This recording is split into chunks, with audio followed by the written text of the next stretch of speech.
Previous video में मैंने आपको रिकार्डियन थ्योरी ऑफ रेंट का एक इंट्रोडक्शन दिया, जिसमें मैंने आपको उसके बेसिक कॉन्सेप्ट को बताया, किसके द्वारा ये थ्योरी लाई गई ये बताया, और उसके असम्पशंस उन्होंने क्या माने ये बताया। इस वीडियो में आज हम रिकार्डियन थ्योरी ऑफ रेंट के रीजंस जानेंगे कि किन किन वजह से रीजंस के कारण ये थ्योरी की जाती है या ये थ्योरी पढ़ी जाती है, और या फिर इसका ग्राफ किस तरह से बनता है, प्रोडक्शन पे इसका किस तरह से इफेक्ट पड़ता है, ये इस थ्योरी में हम आज जानेंगे। तो अब इस वीडियो को शुरू करते हैं ना। मैंने जैसे कि आपको बताया, ये थ्योरी डेविड रिकार्डो के द्वारा शुरू की गई थी। अगर आपने मेरा प्रीवियस वीडियो नहीं देखा है तो मेक श्योर आप उसको देख लें, ताकि आपको ये वीडियो अच्छे से समझ में आए। जो रिकार्डियन थ्योरी है उसका दो रीजंस है।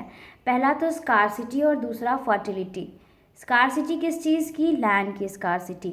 यहाँ हम जैसे मैंने आपको बताया कि डेविड रिकार्डो में क्या अज्यूम किया कि जो लैंड है उसको सिर्फ सिंगल प्रोडक्शन के लिए यूज़ किया जा रहा है, यानी सिर्फ कॉर्न प्रोड्यूस करने के लिए यूज़ किया जा रहा है। हालांकि रियल लाइफ में ऐसा होता नहीं है। हम लैंड पे बहुत सारे तरह की चीज़ें ग्रो कर सकते हैं, और सिर्फ ग्रो ही क्यों, हम तो उस पर कुछ इंडस्ट्री भी चला सकते हैं, फैक्ट्री भी खोल सकते हैं, यहाँ तक कि बिल्डिंग्स भी बना सकते हैं और अपार्टमेंट्स भी बना सकते हैं। तो लैंड के रियल लाइफ में तो डिफरेंट यूजेस है, बट डेविड रिकार्डो ने ऐसा इस थ्योरी में अज्यूम किया कि जो लैंड है उसका प्रोडक्शन सिर्फ कॉर्न के प्रोडक्शन के लिए यूज़ किया जा रहा है, यानी लैंड पे सिर्फ कॉर्न उगाया जा रहा है, बाकी किसी भी चीज़ का लैंड को किसी भी चीज़ में यूज़ नहीं किया जा रहा है। जिस वजह से क्या होता है, स्कार्सिटी होगी, क्योंकि आप हर जगह यदि कॉर्न ही प्रोड्यूस कर देंगे तो ऑब्वियस है बाकी चीज़ के लिए आपके पास दूसरी ऑप्शन नहीं है। तो एक समय के बाद, जैसे मान लो यदि मैं कोई दो चीज़, इफ़ इन केस मैं कोई दो चीज़ प्रोड्यूस कर रही हूँ लैंड पे, ठीक है। लैंड हालांकि एक एब्सोल्यूट टर्म्स में स्कार्स है, क्योंकि वो हमारा गिफ्ट ऑफ नेचर है, पर उन्होंने स्कार्स इस सेंस में माना क्योंकि अगर मेरे पास दो प्रोडक्शन हो रहा है तो मैं, अगर मुझे एक प्रोडक्शन ज़्यादा चाहिए तो मैं शिफ्ट कर दूंगी, दूसरे का प्रोडक्शन कम कर दूंगी। पर अगर मैं सिर्फ कॉर्न ही प्रोड्यूस कर रही हूँ और मुझे अब और अधिक कॉर्न चाहिए, तो क्या मैं अब शिफ्ट कर सकती हूँ कोई प्रोडक्ट? नहीं प्रोडक्ट शिफ्ट कर सकती हूँ ना, क्योंकि बाकी सारी जगह तो मेरा कॉर्न ही प्रोड्यूस हो रहा है, ठीक है।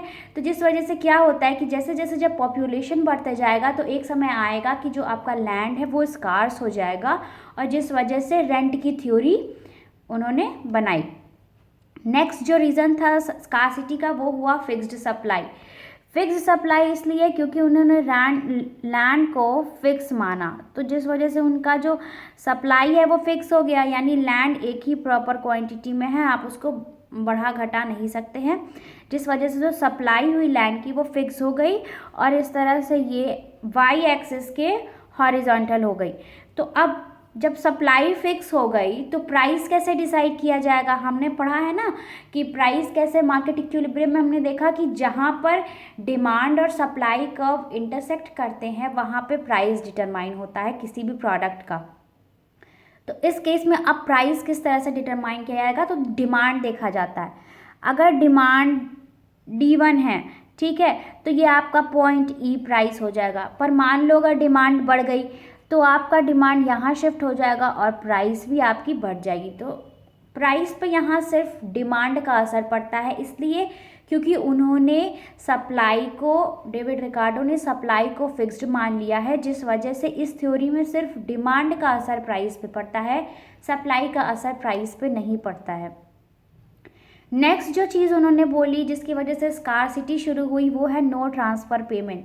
अब ये ट्रांसफ़र पेमेंट क्या होता है? ट्रांसफ़र पेमेंट उन सारे पेमेंट्स को कहते हैं जो एज अ सरप्लस दिया जाता है, ठीक है, यानी एक्स्ट्रा पेमेंट जो दी जाती है। जैसे फॉर एग्जांपल क्या होता है, कभी कभी हम अपने रियल लाइफ में देखते हैं कि एडवांस पेमेंट कर दिया जाता है या फिर कुछ सरप्लस दे दिया जाता है, जैसे सब्सिडीज़ के रूप में, या फिर कि आप मेरे इतने पैसे रख लीजिए, ये चीज़ मेरे लिए आप बुक कर लीजिए। ऐसा रियल लाइफ में किया जाता है ना। पर उन्होंने कहा कि इस थ्योरी में इस तरह की कोई भी बात नहीं होती है, किसी भी तरह का कोई भी ट्रांसफ़र पेमेंट नहीं किया जा रहा है, यानी कोई भी एक्स्ट्रा पेमेंट नहीं किया जा रहा है। ट्रांसफ़र पेमेंट को हम कह सकते हैं एक्स्ट्रा पेमेंट, किसी भी तरह का एक्स्ट्रा पेमेंट इस थ्योरी में नहीं किया जाता है। चाहे वो आप सब्सिडी के फॉर्म में ले लीजिए या फिर एक्स्ट्रा इंटरेस्ट के फॉर्म में ले लीजिए, ठीक है।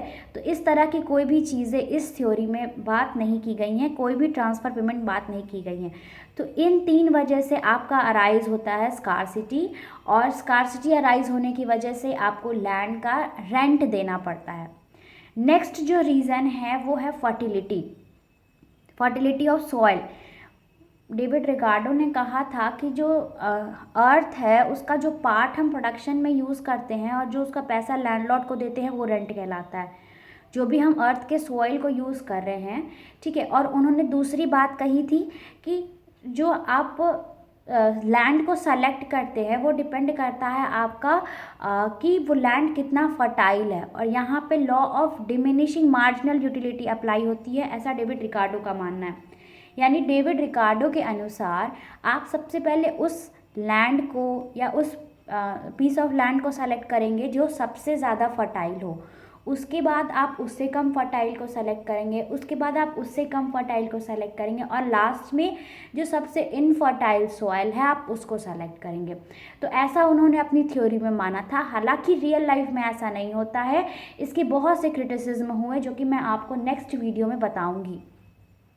तो इस तरह से जिस वजह से उन्होंने कहा कि डिमिनिशिंग मार्जिनल यूटिलिटी अप्लाई होगी, यानी आप सबसे पहले सबसे ज़्यादा जो फर्टाइल लैंड है आप उसको सेलेक्ट करेंगे, और लास्ट में जो सबसे लीस्ट फर्टाइल लैंड है, जो सबसे कम उपजाऊ भूमि है, आप उसको सेलेक्ट करेंगे। जिस वजह से एक टर्म आया डिफरेंशियल रेंट, यानी आप जो सबसे फर्टाइल लैंड है उसका आप सबसे ज़्यादा रेंट देंगे, अधिक रेंट देंगे, और कम फर्टाइल लैंड का आप कम रेंट देंगे।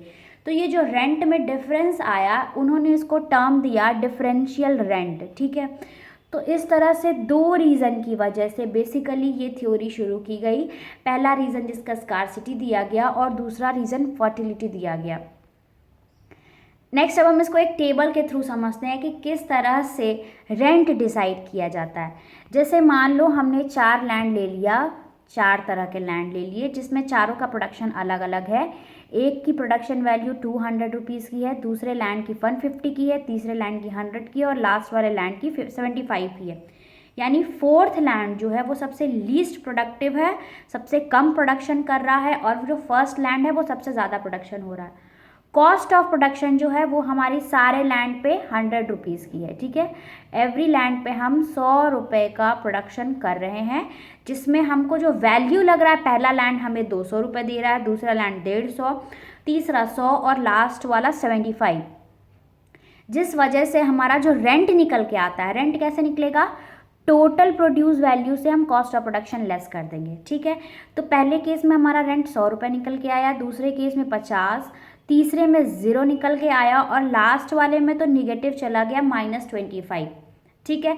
तो इस तरह से हमने देखा कि पहले वाले जो सबसे ज़्यादा प्रोडक्टिव लैंड है, जो सबसे ज़्यादा प्रोड्यूस कर रहा है, यानी जो 200 रुपये का जिसका प्रोडक्शन वैल्यू है, उस पर रेंट कितना लग रहा है, सबसे अधिक रेंट लग रहा है, यानी 100 रुपीज़ का लग रहा है।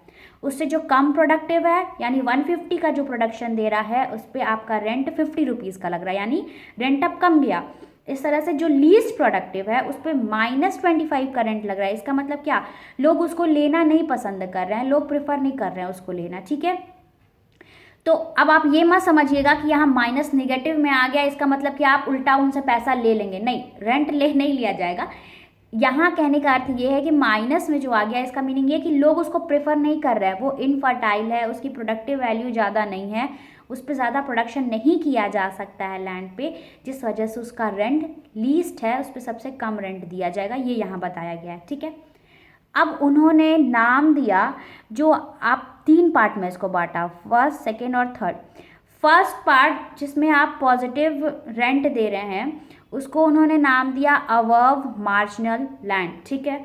और जो 0, जहाँ पे 0 रेंट दिया जा रहा है, कुछ भी निल है, उसको नाम दिया उन्होंने मार्जिनल लैंड या फिर नो रेंट। उन्होंने नो रेंट का कॉन्सेप्ट दिया। यहाँ एक चीज़ ध्यान देनी है, नो रेंट उन्होंने कहा, यानी इस लैंड पे किसी भी तरह का कोई रेंट नहीं दिया जा रहा है। और लास्ट का जो नेगेटिव वाला है, उसका उन्होंने नाम दिया बिलो मार्जिनल लैंड, ठीक है। यानी 3 पार्ट में इनको इन्होंने डिवाइड किया, above marginal land, marginal land और बिलो मार्जिनल लैंड। जिस तरह से उसकी रेंट दी जा रही है उस तरह से उन्होंने 3 पार्ट में उसको नाम से डिवाइड किया। नेक्स्ट थिंग जो है वो ये है कि ये इसका ग्राफ किस तरह से बना। तो ये इसका बना आपका टोटल प्रोडक्शन यहाँ लिया गया और ये ली गई आपकी कॉस्ट, ठीक है।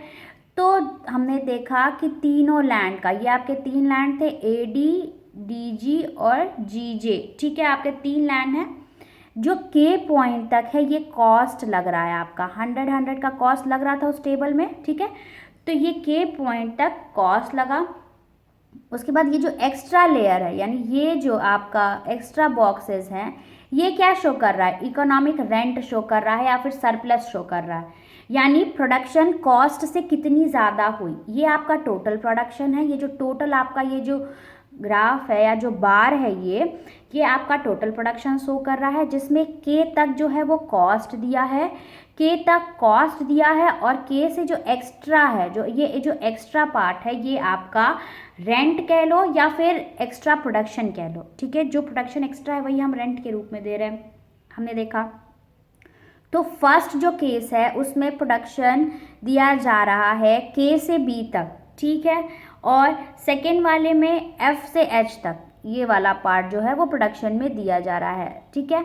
और लास्ट वाले केस में कोई भी किसी भी तरह का कोई भी रेंट नहीं दिया जा रहा, जिसमें हमने देखा कि जिसमें आपकी 0 रेंट आ गई थी या फिर नो रेंट वाला जो सिचुएशन था, ठीक है।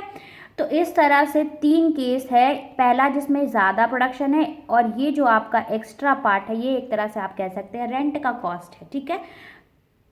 ये नो रेंट की सिचुएशन है ये वाली आपकी, और ये जो है आपका ये तीनों का कॉस्ट डिसाइडेड किया हुआ है। इस थ्योरी में बहुत ज़्यादा कुछ समझने के लिए नहीं है, ये बहुत ही इजी सी थ्योरी है, हाँ बस थोड़ी सी लेंदी है। और अगर आपको ये थ्योरी में कुछ कन्फ्यूज़न लग रहा हो तो आप इस वीडियो को फिर से देखिए, मेरी प्रीवियस वीडियो को देखिए, और अपकमिंग वीडियो में मैं आपको इस थ्योरी की क्रिटिसिज्म बताऊँगी। और इस वीडियो को अब यहीं पे ख़त्म करते हैं। अगर आपको मेरी ये वीडियो पसंद आई हो तो प्लीज़ मेरे वीडियो को लाइक करिए, बहुत मेहनत लगती है बनाने में, चैनल को सब्सक्राइब करिए। Thank you.